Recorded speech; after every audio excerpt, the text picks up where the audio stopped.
Hi and welcome back to the channel on what is a typical British summer's day. It's the middle of June and absolutely throwing it down. But I'm not letting that curb my excitement because today's video is my first installation of a product into my new company car, my Volvo XC40 Recharge.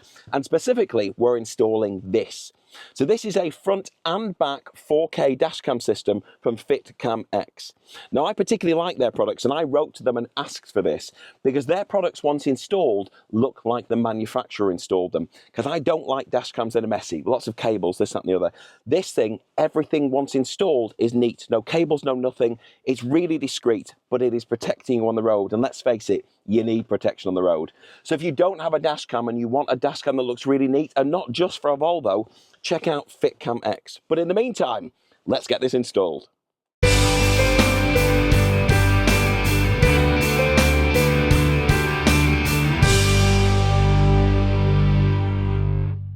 Okay, so let's start by seeing what's in the box. As you can see, I've had to take my coat off. It's actually quite warm despite the rain. But anyway, sorry. So inside your box, you have, get it open, everything you need to get started. So you're broken down into two boxes. You've got dash cam and accessories. So let's start with the cam itself. So if I pull this out of here and have a look. So we have, there's a user manual in the box. Let's get rid of that. That will take you through all the usage of the camera. We'll have a look at that once it's all installed. But in the meantime, we have the camera unit itself. So very well wrapped, as you'd expect, to keep it nice and safe during transport. Okay, so here we go. So all you can see here is you've got a relatively sort of concealed unit with two cables coming out of it, and a little, what looks like a little aerial in there as well. On the side, you've got space for your micro USB, which there is a 128 gig in there at the moment. And also you've got a couple of buttons here just for controls underneath. So the idea is that then this will install here, so behind the camera and kind of flush. So it'll sit and just be behind the mirror, so you really won't see it when you're driving the car, but it of course can see right out the windscreen, straight out the center, and record absolutely everything. So that's really great, and it's exactly the same color plastic as the existing bit, so that should be really subtle, so great. Also in here we have our rear camera. So from an installation point of view, I love the idea of having both front and back being recorded. You got these stick-on clips for holding cables in place. We'll come back to those. But the camera here, and it tells you exactly which side is up. So you'll stick that on the back windscreen and you can point it in the direction it needs to point. This is just a mount. And then this will then disappear into the roof. And then we'll feed the cable down the side to the front here, where I'm guessing that's what the second connection is for on this camera. So in the accessories box, I imagine there's a long cable to be able to connect the two. So let's have a look. Oh, there's quite a few bits in here, so let's have a look through them one by one. First and foremost, the cable I just talked about. So nice and long, one end will go into the rear camera and the other end will go into the front camera. So therefore it's going to be recording a feed from both front and back at all times, which is brilliant should you have to defend an accusation of perhaps being accused of causing an accident or being involved in an accident that wasn't your fault. And then the next thing is this little wiring loom. Now, I've seen on the video, the installation video that FitCamX put on YouTube themselves, which you should have a look at. The link is in the description below. That when you take this bit off, behind it you just unplug the green and then you put that in instead and then put the cable in there. Then the connection is still going through, which I think is for your auto dimming rear view, but it also means that you can take a power feed which then feeds the camera. So all your cabling is in there, hidden, neat, super discreet, exactly how you want it. So that's fantastic. You've got a tool here for prizing bits off. I imagine we'll be using that in a moment. And then last but not least, you've got a card reader, I think. Yes. So you can take the card out of the camera just by popping it and then put it into here, and you've got either USB-A or USB-C to plug into your computer and download the footage. I like that. I've not seen one of those before with an A and a C and the card reader in the middle. That's really cool. So I like that. And then the rest, you've just got some clips to hide cables, and I said it's all pretty straightforward. So let's get started by, well, popping some bits of car off. Right, so I have my prying tool to hand. Now, before I get started, it's worth noting, if you're not super comfortable with the notion of taking bits of your car apart, relax. Honestly, they're designed to pop in and pop out. basically so your engineers can work on them, and also they can manufacture them nice and quickly and easily. Bear in mind though, if there are a set of instructions you can follow, whether it's written instructions or a video or a QR code that takes you to instructions on anything that you buy, watch and read them first, because if somebody's done it before, then it's worth taking their advice and following their example. But in the meantime, having watched the video on this, I know the first thing I kick off with is here. So if I pop this bit off, just got to be nice and careful not to damage anything, obviously. So that's our first piece. So that's now out of the way. And that allows us to get to this larger piece around the back. So I'm just going to pop it off at both sides. So far, so good. There we go. And there's a bit behind that holds in behind the mirror. So if I just point the mirror down, and then I just need to separate this bit here. There we go, that just pops off, that's easy enough. And once that's disconnected, there we go, I can pull that bit down and pull that bit out of the way. So now we've got these panels off, you can see that we have the green power socket in here. So it should be visible on this camera here. So if I just, looks like it's a push button at the front. So if I just push that button and give it a pull, unless it needs this. There we go. So just by pushing that little lip at the front, we unplug the green, and then we can bring in the wiring loom that comes with the camera. So all we do then is we plug one end straight into there, and then the other end just goes straight into the plug that we just unplugged from. And you see we've got this one trailing cable which will go on to here, which will be our power feed for the dash cam. So let's plug that in. There we go. So the circuit that was there before is complete once more, but now we have an extra power feed, which is this cable here, which then brings us back to this piece here and the camera. So the idea here is that this fits. So bear in mind, this is facing forward in the car behind the mirror. So what you want is your camera to be pointing forward as well. So you can see there are little clips on the, I don't know if you can see those on here. You've got these clips here, and this is where these clips go in. So if I make sure all my cables are out of the way, I should just be able to clip that, line that bit up and that bit up, which they do nicely. Click it in till it push it, till it clicks, or push it in till it clicks. And then the same at the front, and that's it. So you see the camera is now installed onto the plastic there, and then it's just a case of making sure you can get the power feed from that plug into this camera, which is easy enough, and it is labelled. You've got rear cam from that cable, and then this camera, this camera will therefore feed from this cable, so it'll take power from it. So what I can do here is I can just reconnect that power. So it'll only go in one way. So there we go, our camera is now live. And then we've got this second feed for the rear camera. Now, what I'm going to have to do at this point, because as I said, it's raining outside, so I'm going to struggle to install that rear camera. Let's just leave that hanging a second. Is I'm going to have this cable just tucked in so I can maybe access it a little bit later on. And we'll do that installation as a secondary part of the video later on. And then it's just a case of putting all these bits back together. So this looks straightforward enough, hopefully. So tuck your cabling loom in so it's not in the way. It's nice and neat. And then feed this up over the top.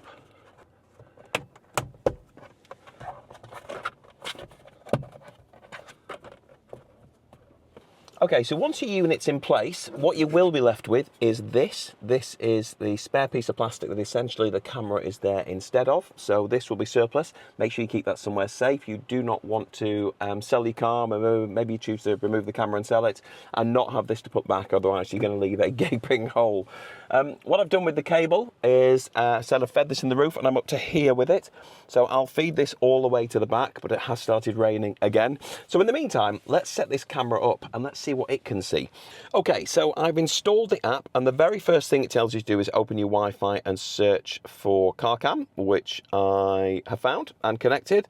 And then we'll go to the app, which I'll click just to open there. And then I'm in, and if I click connect camera, then there we go. So I can see what the camera can see on my screen, which is great. And as you can see, it's been recording 43 seconds. So literally from me connecting it to Wi-Fi, or maybe just putting the car into drive for a second, not sure. But either way, it's recording. So I can go into the camera settings now, And let's have a look. So sound recording, absolutely, why not? So now we can you can hear me. Maximum resolution, let's go 4K.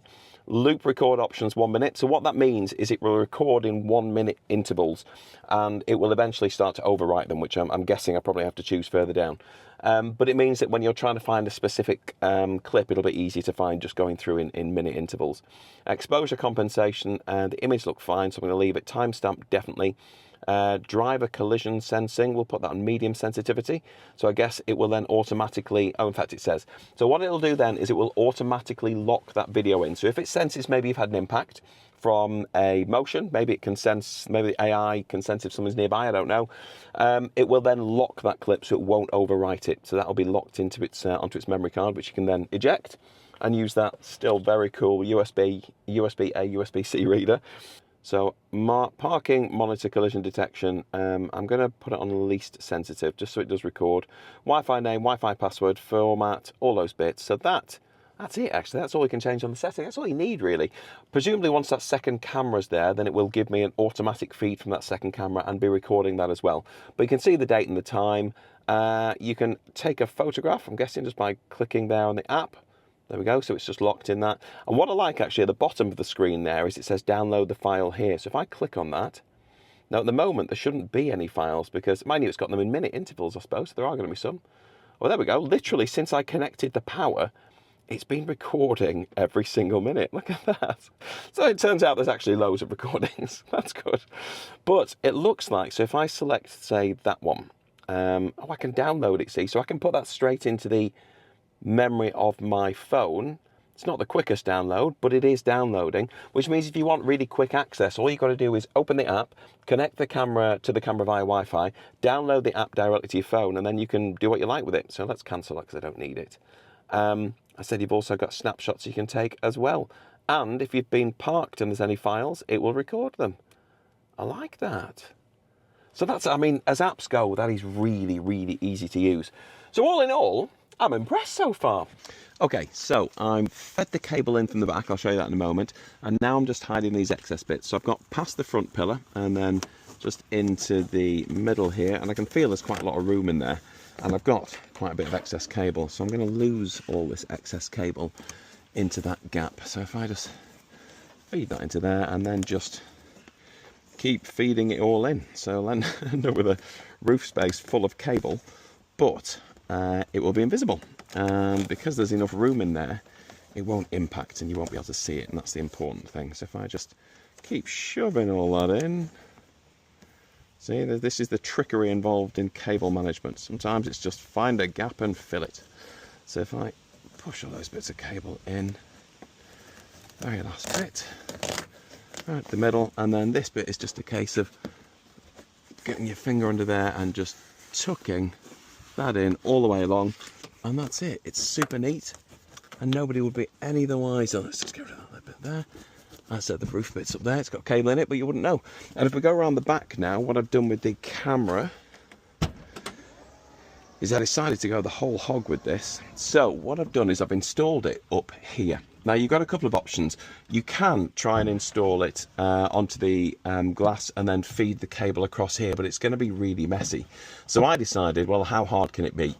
This bit clipped off, so I just stuck the camera on there, fed the cable down, and then I pulled these rubber bungs out, which is easy enough with the tool at each end, fed the cable through there, and then went in through here, and then got the other end of the plug, plugged it in, and then fed the cable to the front. So it looks super neat. You wouldn't even notice that it's there, but it is pointing. Let's turn that so it's pointing the right direction.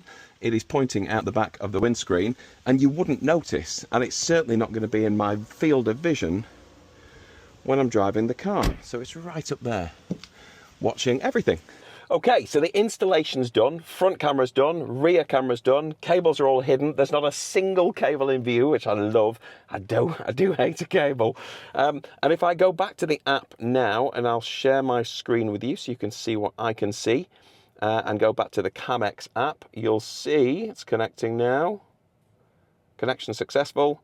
There are two feeds. So as you can see, the front feed is the bulk of the screen there, and in the top left corner is the rear view, which is exactly what I want. So what can I, if if I rotate this, oh, it goes full screen. Look at that. I don't know if I can drag that around. No, it just stays in the top. But crucially, when I view this back as a camera file, I'm hoping if I scroll down once it updates, there we go. So you've got all the front feeds, but then all you got, there you go, you got a separate file for the rear camera, which is great because obviously you don't want that overlapping all the time when you're looking at the video back. So super happy. In fact, there's all the installation videos of me putting it in once I connected power. I think that's really, really cool. Again, a huge thank you to FitCamX.